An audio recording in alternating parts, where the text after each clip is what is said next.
What is good, everybody? It is me. I'm back. The Here and There podcast. We're back with another episode. Today's going to be a great one. I got Graham Bunn on the show today. Country radio music host, former professional basketball player. Great dude. Had a great conversation with him today. And I'm excited for y'all to hear it, man. If you guys like the episode, make sure and like, comment, subscribe.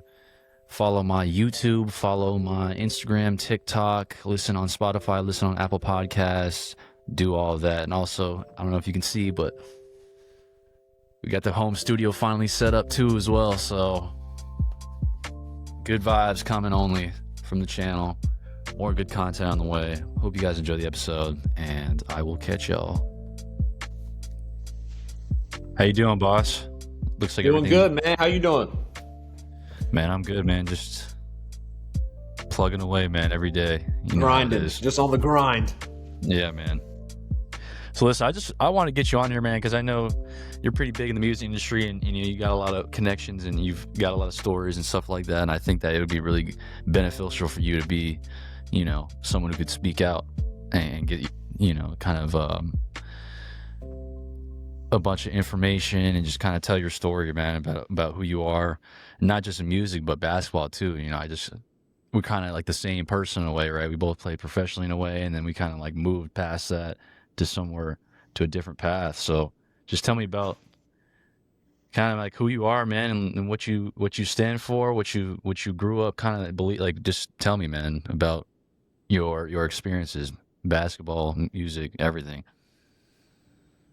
I wouldn't say I was big at anything, but I thank you for having me. One, two, I grew up in North Carolina, so basketball was kind of religion where I grew up, and still is religion, and it's a wonderful thing. I wish I was better, but I got the most out of what I could do, and went on and played in school, and got to go overseas for a little bit, and yeah, man, just super blessed to have some semblance of success with it, because sometimes you can work as hard as you want, and you don't really get to see those results. I was very fortunate to get to see some really cool things and playing some cool games and guard some guys that I probably had no business guarding, but it was really, really cool, man, and I'm very, very thankful for it. So where were you at? Where did you go play? I played my first 2 years at Bowling Green in the Mid-American Conference, and then my last 2 years at Appalachian State in the Southern Conference. Okay. So what about yourself? Because you're a hooper, right? Yeah, well, it was, yes. No, I was in, I went to 2 or 3 different schools, played 3 different schools. I went to a junior college in Northwest Florida State. We were number 1 in the country, and then I transferred to Colorado State, and then transferred to University of Montevallo, which is a D2 in Alabama. So I was there for 3 years because the COVID year, they gave us a year back. And then I went over to Slovakia for a little while, but I was not there for that long because of just that difference, right, of being close to family and then far from family in Europe, and it was too much, way too much for me. So yeah, I didn't enjoy Europe either, but it's on the resume. We get to say it's on the resume, It's a good resume builder, though. I will say that, though. I mean, how was your experience being over there? What would you say kind of was your? I hated it. Yeah. I hated it. There was no family. Sometimes it was fans. Sometimes it was, sparsity of fans. And I definitely played in front of more people in college. And so for me, basketball ended up being kind of a shared experience where after the game was over, it was like, oh, I got nobody to share this with. And there was no way for my family to watch. And so it just kind of wore on me. I wasn't that close with my teammates. I was younger. Most of my teammates were married and had families. So there wasn't the camaraderie that I was used to. Then I got bit by the injury bug. I broke my right hand. And athleticism was not my calling card. So if I couldn't shoot, then I was really just limited as a player. And so it wasn't the best experience. But again, I am grateful for it. And I got to check it off. Like, I don't look like a pro basketball player. But at one point in time in my life, I could say I was a pro basketball player. What country were you playing in? I don't know. I was in Germany. Germany. Okay. I mean, there's a lot to do in Germany, man. There's a lot to do there. I was in a small coal mining town, so I had to leave my town to go to Dusseldorf, which was the closest big city. And that was fun and that was great. And they had a great team there. And there was a couple Americans that were always down to hang whenever schedules matched up. But the team was traveling all over the country, so like our schedules didn't really match too much. And then I was back and forth to America to get surgery on my hand, and I herniated a couple discs in my back. So like it was just a very challenging year for me when I was over there. So you were there just for a year, just 1 year. Yeah, Okay, yeah. man. Did you Then hung it get to up, just travel? retired. It was like, it's not for me. Yeah. You get to travel around, see the sights, and see a lot of cool places, or I got to see Germany. We yeah. did not cross country lines, which a lot of people don't realize this. Europe is pretty small. You can go a lot of places via train. Like the United States is massive. People think Oh yeah. about traveling around the United States. It's the same thing if you want to travel around Europe. But with our schedule, I just wasn't able to get out and do a ton. And then I was also afraid of if I drove anywhere and not being able to get home. Not be able to get home. Yeah, I didn't have the car I had didn't have like GPS You had maps a in it. It car? was like I just drove. I had a map. I had a physical map. So it was like I was afraid. I couldn't read the signs. I didn't speak German. Man, it must have been nice to have a car. I didn't even have a car. I'm just trying to figure out how to get places, by bus. That's what I was doing, taking buses. Um, because like I was like in a place Bratislava, Slovakia, which is like 45 minutes from Vienna, 2 hours from Prague, 2 hours from Budapest. So like, and the nice thing about Europe, like you were saying, is you can take a bus or train anywhere for sure. But Yeah. like trying to get around was rough, really rough. Yeah, I was Even very blessed. I also had an agent that I probably should not have had because he repped one of my friends here in the States and he did my deal. So I had a great deal, probably better than I should have gotten for the player that I was. Well, damn. It's always about the agent, man. No, like if the agent can get you, I mean, agents do a lot. If the agent, there's so many weird kind of agents that are in professional basketball, like overseas, that kind of like they'll get you a deal that promises you this, but then when you get there, that is not anywhere near what you signed up Yeah. for. So I see, and I talked to guys while I was over there, and they like, oh man, I didn't get paid for the last game, and so all my money was up front, and my deal was secured, and again, just because I had a great agent, I got a deal that I probably should not have gotten, so I was super lucky. Yeah.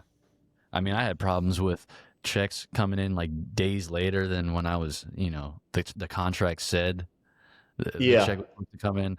So I'm like, I'm expecting this check on the 15th, and it's like the 17th, 18th, and I got nothing. Bank account has nothing, and I'm like, so I'm like hitting the GM like, where's my money at? Like I'm not Yeah, over here just what's going on? playing, I man. heard a million stories like that. That's crazy, man. I'm so sorry you had to deal with that. No, I was wondering if you had to deal with it too, because I feel like it's actually more common than you think. Way more common. No, no, I was very, very, very lucky because my agent got everything up front, got the car, got the house, everything. So it was plug and play. I had to show up, and I was a hoop junkie, so like making practice that was nothing to me. Of course, I'll be at practice, and then my Right. money was there on day one. All right. How was your living situation? Because It was that's awesome. I ultimately, had a flat on the top of this building, overlooked the city. It was great. damn, man. Like they had you cooped up. I was, oh man. I've heard a lot of stories about people that play overseas, and it's such hit or miss in terms of how they set you up. Oh, it's really Yeah. bad. Like for me, I mean, they put me in like a box like this. I don't even know. It was 150 square feet, just square box with like Oh, a washing machine connected inside, like the washing machine, or no, there was no, yeah, there was no dryer, so it was just all in the kitchen, and it was just super small, and it was like one tiny little closet, no AC obviously because it's Europe, and well, no wonder you didn't like it, man. That's terrible. well, yeah, like and it was hot in there, and like I was in there in the summertime, and it was like 85, 90 degrees outside, and like no AC, so it's like, how am I supposed to keep this place cool? So come home from practice 2 a days, and then you get back in your room. You're just trying to relax for a little bit. You're tired from the day, and it's just hot as heck. And you're like, man, I go from being in a sauna of a gym to being in a sauna where I live. So it was mentally exhausting, man. So I was curious about that. Yeah, Um, but hey, now at least you working conditions, you can do almost anything now because you've seen it, you've roughed it. So uh, Yeah, it's a lot. We don't realize how blessed we are in America, man, until we kind of leave, and then go out Mhm. and see what else is going on, and it's just it puts everything in perspective, I think, you know. Yeah, for sure. I mean, I'm super grateful for it. Never in a million years did I think I'd be a pro basketball player. So to say I even played 1 second of pro basketball is it's great, and it's really cool for me.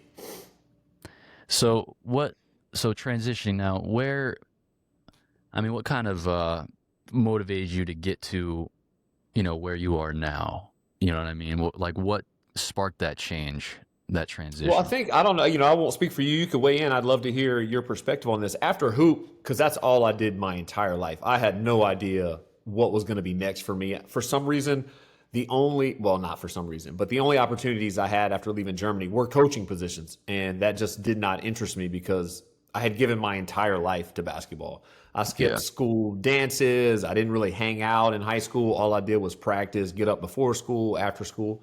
And so when I walked away from basketball, it took me a minute to like be okay with not playing anymore. So I left the game completely for about 2 years. Didn't pick up a ball, didn't watch hoop, just try to figure out what was next or was I good at anything else. And literally, it was kind of an act of God putting me in a place where He gave me an opportunity.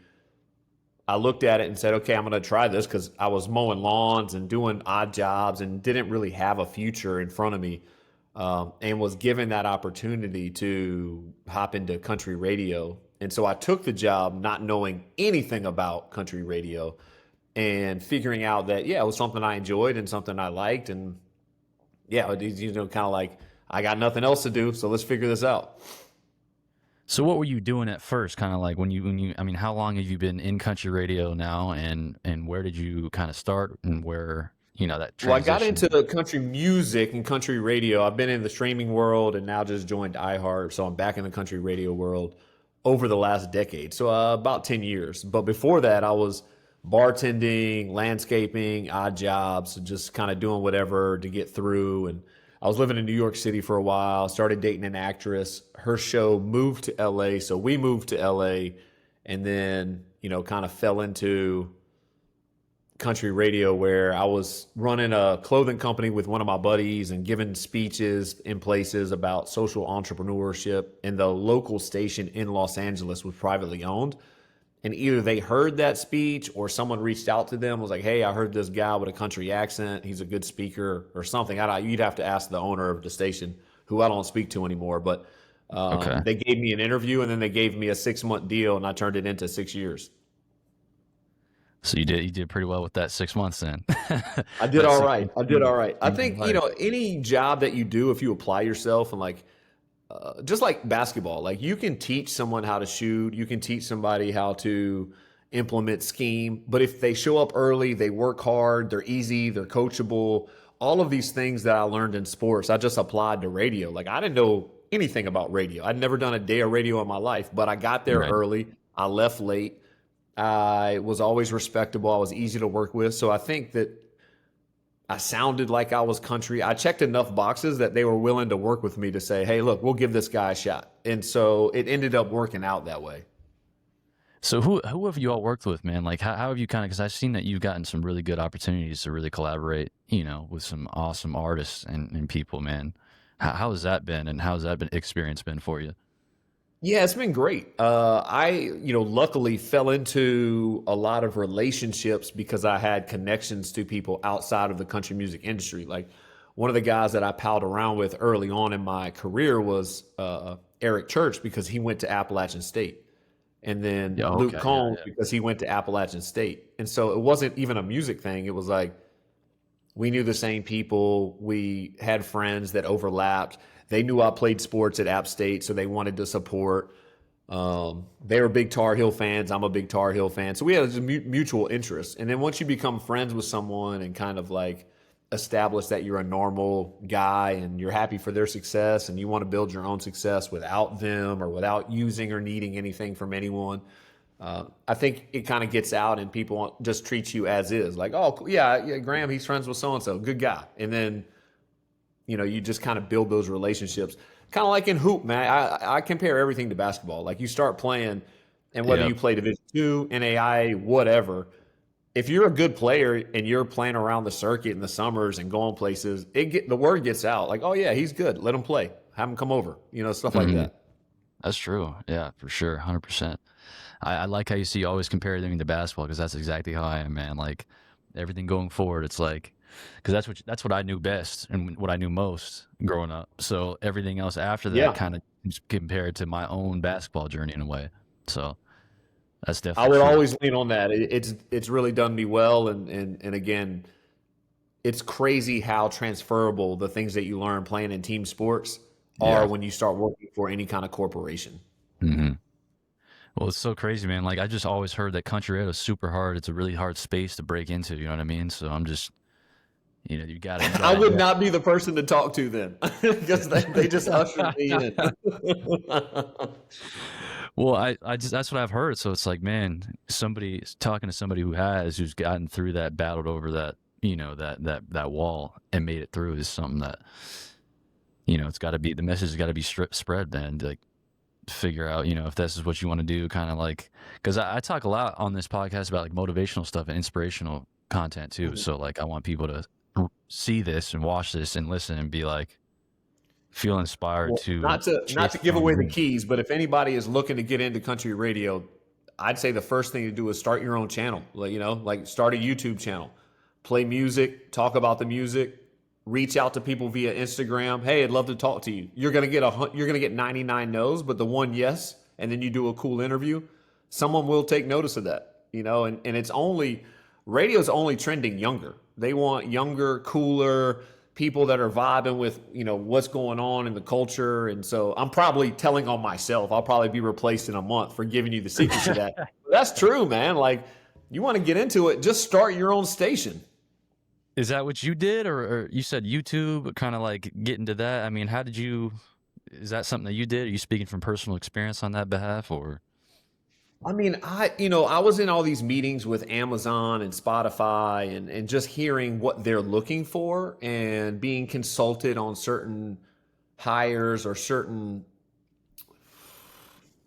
I don't know, what's the right term, branches of platforms of what they're looking for as far as connecting with different fan bases. I think country music is really expanding and touching tables that it used to not touch in the 90s and the early 2000s. But now, man, you got, collaborations with Big X the Plug, and you've got guys like Shabuzi and just Morgan Wallen, who uses a lot of trap beats in his music. And it's like there's just Yeah, such an infusion of different genres in all of this music that I think platforms, radio stations, streamers, I think they're doing a very good job of noticing, hey man, there's a broad spectrum of fans with this, so we need to be represented in that broad spectrum. And yeah. like growing Whoever. up in North Carolina playing basketball, I had friends from, I grew up close to a bunch of farms and went to school out in the sticks, but like played ball in the inner city and just had a broad scope of friends. And I think hopefully, and I hope to do this in my own life, be well versed and versatile to be friends and represent everybody, no matter what you look like, how old you Mhm. are. If you're a good person, we can rock. If you're not, then I'm gonna keep it moving. That's very true, man. And it's so funny that you dive into talking about like those friendships and those connections around you, as well as that aspect, because that's such a huge aspect too. Who you know matters a lot, right? Who you know and Hmm. how the rooms that you find yourself in. You gotta get lucky at sometimes too, right? I mean, you just got to For be sure. in the right But I place, think right time. Yeah. showing up also helps that percentage of luck shrink. So again, not to harbor on the basketball thing, but if you show up to the gym every day and hoop, you never know what coach is going to walk in. If you show up one day, you definitely not getting seen. So Right. I think like you're doing, get out there, do interviews, have conversations, build those relationships, network, and do it in a genuine fashion where you're not like take, take, take. If you make it a two-way street, like, hey, I'd love to give and take and make sure that everybody feels they're respected and their time is valued. Man, the chances of you getting lucky get bigger and bigger. Right. Because you just never know who somebody that you talk to will know, and then they put you on with that person. That Sure. person puts you on with that person. It's a domino effect, right? Yeah, I mean, like what you're doing now, like wherever you post this, whatever you use, you never know who's going to watch it and be like, man, that guy, Braxton, it's a really cool conversation. I got a lot out of some of the questions he asked. And so they tell Right. somebody and then it goes somewhere. And it's just like, if this is what you want to do and you seem very comfortable doing it, yeah, I just say keep doing it, man. The more swings you get, the more at bats you get, the better you're going to be when your number's called. That's true. Well, yeah, man. I mean, you just got to keep going, like you said, like you've done in basketball, and take risks. Take risks, right? I mean, you're not going to get anywhere or make any progression in any area of your life if you don't take some risk and kind of step outside your comfort zone and say, I don't know if this is even going to work out. I don't even know where this is even going to go, but I'm going to take a shot at it anyway and try it and see what happens. So, Yeah. I mean, I mean, it's cliche, but it's cliche for a reason. People always yeah, no, say it's super cliche. It's super the cliche, but largest it's area real. of growth comes in terms of adversity. But like, there's Yeah, a reason that those sayings are cliche because they're very true. yeah. All right, and then in terms of, I'm going to transition again. In terms of talking about yourself a little bit. I mean, what is your, I guess, goals, or kind of like what are you aiming for, shooting for right now in your career right now doing radio? That's a tough one. I mean, that's a great question, and I think that changes a lot. So, for me personally, I've always wanted my inner circle, like the people that I'm closest with, to look at me and say, "Man, really love how hard he's working," or "Man, really respect what he's accomplishing." And I think as long as I keep trending in that direction, the accolades or things that would be really cool to get, like I'm never knocking it, would be nice. But like again, hoop. You show up and you practice hard and you want to get in the game, and like scoring 30 points and getting the dub is just a byproduct of how hard you work in practice. Yeah, So for me, every day, like just focusing on the rep in front of me. Hey, I want to make tomorrow's show great. Like I want to tell a couple jokes. I want to have an artist come in. Like we're doing this content series on our station's Instagram where I'm highlighting like new artists and a couple songs that I think you'll enjoy.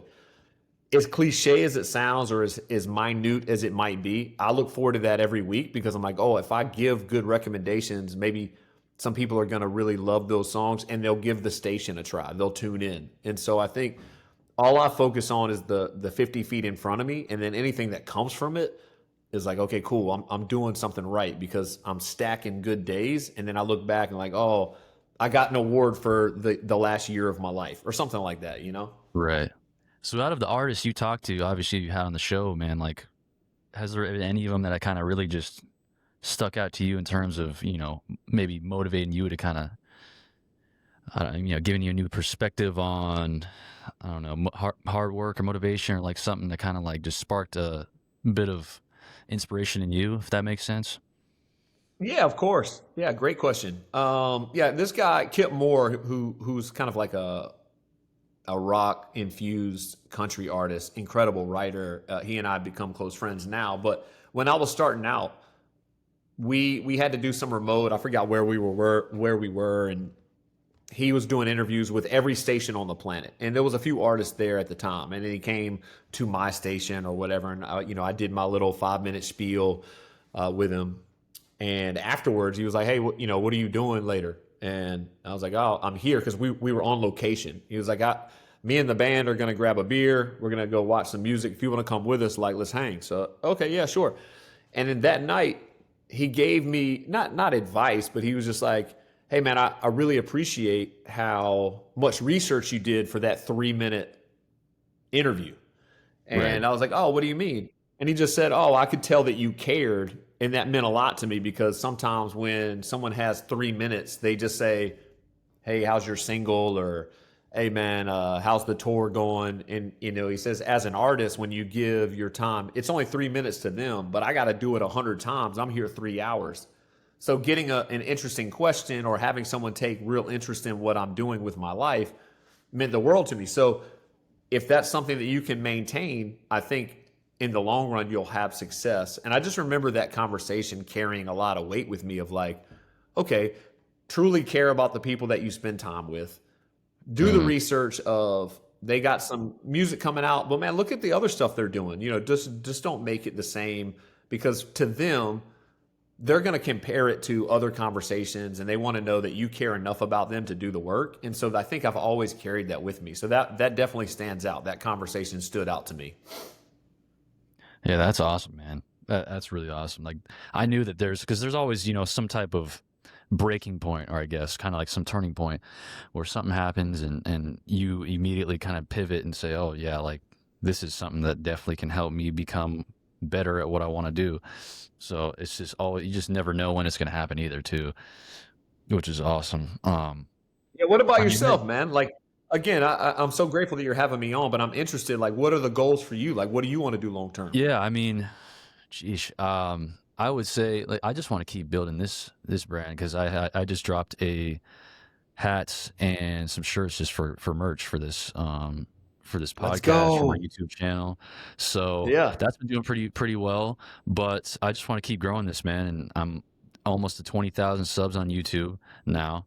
Um, Amazing, man. That's trying to incredible. yeah, I'm trying to get the marketing tactics right. So I'm trying to like move that audience from YouTube over to Instagram. So I'm trying to like connect that, and then trying to venture off into TikTok a little bit and try and grow a community there. So I'm just focused on putting out good content though, man, and just kind of talking to people and getting people's messages out, because I think that that's something I'm good at and I like doing is talking to people about just who they are, what they've accomplished, what their plans and goals are, like their own unique experiences in life, just that type of stuff that I think is interesting and it's very beneficial and interesting for, an audience to hear. So in your case, it was a perfect situation since obviously you played professional basketball like I did. You heavily involved in music now, like I like music, like so it's like a perfect match for you to be on here, man. And but we'll see. I'm just gonna Well, I keep grinding appreciate you away. asking, man. It's really cool of you. Yeah, man. So it's been 8 months, or no, sorry, it's been 9 months. Beginning of January is when I started. So the beginning is Let's always the go. hardest part. You know what I mean? Yeah. When getting into any type of new profession, hobby, career, whatever, the beginning is the toughest part, but it always pays off. And you're seeing that. You're seeing that personally. So Yeah. with Well, you with seem like you enjoy it, man. So you're doing a great job. That's awesome. I appreciate it, man. But well, let me ask you some more questions, man. I don't know how much time you got left, but um, let I got me. a show at 3 o'clock, so I'll be on the Okay. radio in a little while. But let's do a few more questions and hang, and then Are you I'll hit the road. But I you're on appreciate you Eastern having me, and time? I'll stay as long as I can. Are you on Eastern time? Correct. Okay. Yeah, I'm on Eastern time. Okay. All right. So I mean, what would you? This is going to go into your personal opinion. What would you think separates a good country song from a hit? If that is Well, something that you think is. hopefully, a lot of the hits are good country songs, but there Well, are you know what I differences mean, for though. sure. You know what I mean. In Yeah, terms of yeah. one that is good, in terms of one that is just good compared to an absolute jaw-breaking, hit. Yeah, obviously there's a lot that goes into it, and I do think the temperature of country music hitting at the right time, subject matter being relevant. Right now, the landscape is really there's been a shift in country music. I feel like, and again, by no means am I um, the authority on country music, but the success of the singer songwriter almost with folk sound. So Zach Bryan's got a lot of folk in his songs, and Yeah. he built this incredible fan base basically off the back of touring, streaming, and not a lot of radio play. But then you have an artist like Morgan Wallen and Luke Combs who get a ton of support from radio, and they're massive global stars. But I think what separates some of these songs and some of these records is the ability to connect to an individual listener while singing to millions of people. So Right. country music has always been a genre that leaned on storytelling and songwriting. And nowadays, with the ability to look up lyrics, the ability to see someone's personal life, the ability to have access and gain access to that person as an individual through social media, Right. these songs, the way they're marketed, the way that they're interpreted by the fan base, it's just the access to it is so readily available. Where back in the day, you're only hearing the A-lister music because there was no other option. So you know what I mean? Now you can Yeah. hear anything you want to hear. So the more There's relatable, the more access these artists are giving to their music and the lyric videos and the snippets on TikTok and just the backstory to what they're giving the listener is more interactive, I feel like. And so the more interactive they are, the more success that they have.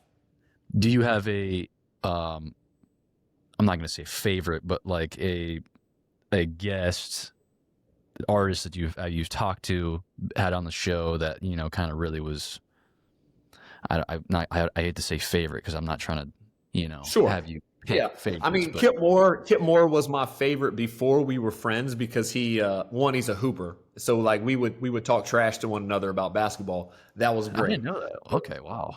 I didn't. Yeah, he's a hooper. That guy's got a jump shot. Like I don't Does know he? if he can guard, but when we play horse, he's tough to beat. So Man, he was great. There's a guy named Brett Young who writes slower music and not necessarily what I listen to on a daily basis, but the writing in his music's incredible. And he's just like the best guy ever. And so I listen to everything he does. He's great in interviews. He's really funny. He's sarcastic, but he was also a college athlete. So I think I really lean towards and have a really cool connection with the guys that played sports. And luckily for me, that's almost the entire country music field. yeah.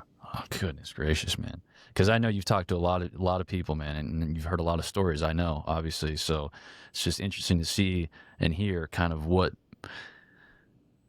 Yeah. stood out to you the most, right, in terms of music. And but let me ask you this though. I literally just had this in my brain. What I was gonna say. Oh yeah. So if you're kind of, I guess if you're giving advice, man, to somebody trying to break in to country radio, Mhm. someone with like you're like a younger version of yourself, man, what do you tell them? What are you telling them? I would, I think we touched on it a little bit earlier. I would tell them start a YouTube channel, start doing Yeah. music reviews, start reaching out to music labels, you see all these influencers, which are incredible and probably in some aspects have just as much, if not more influence on the musical landscape of country music than most people think is that people want content. Like it's you work at radio, they want to do content. You don't work in radio, they're looking for people that are making content. And I think people are consuming content at such a high level now, doing reps just like you're creating content through things that you want to do. So hey, you love listening to music, give us 3 songs that you really enjoy. Or you like this artist, what's the best song on the new album? Because people don't want to do the legwork. If you can find a problem, solve it, and provide it for people for free, eventually someone's going to pick that up and pay you for that. So, Yeah. one of the things that I wanted to do with the content series that I'm doing is people are busy, man. They don't have time to find new music if, they got a mortgage and 3 kids at home, but they really love country music.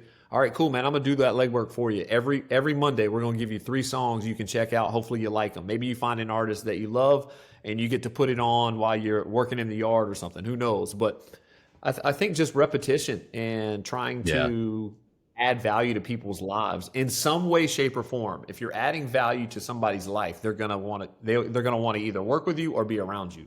That's true. Like I can't even lie. I've sent a lot of DMs to a lot of people just saying, "Hey, you want to get on the podcast?" And I most of them they don't hit me back. They don't give me any time of day, but you know, the ones that do are huge because every step, no matter how small it is, it's still a step. And Yeah. you know, you just Yeah. got to Hey, continue man, to work, man. I was sorry that I was delayed in my response, but I appreciate you thinking enough of me to have me. And obviously, we'll be I, homies now. And like, yeah, for sure, man. yeah, it's really cool. I love what you're doing, bro. Just keep doing it. Like you're gonna be just fine. This is great. What you're doing is awesome. I appreciate you a lot, man. Hey, I'm not Just gonna don't take take up too my much more job, bro. time, man. Just don't take my job. Yeah, that's right. I'm coming though. I'm coming. Hey, I believe it. But you stay out in North Carolina. We don't want nothing to do with you over here. We want no smoke over here. All right, bet. Hey, man, I appreciate it, man. I'm not gonna keep you on too much longer. I know you got stuff you got to do and priorities, but I appreciate you coming on, man. Just talking for a little bit, man, for sure.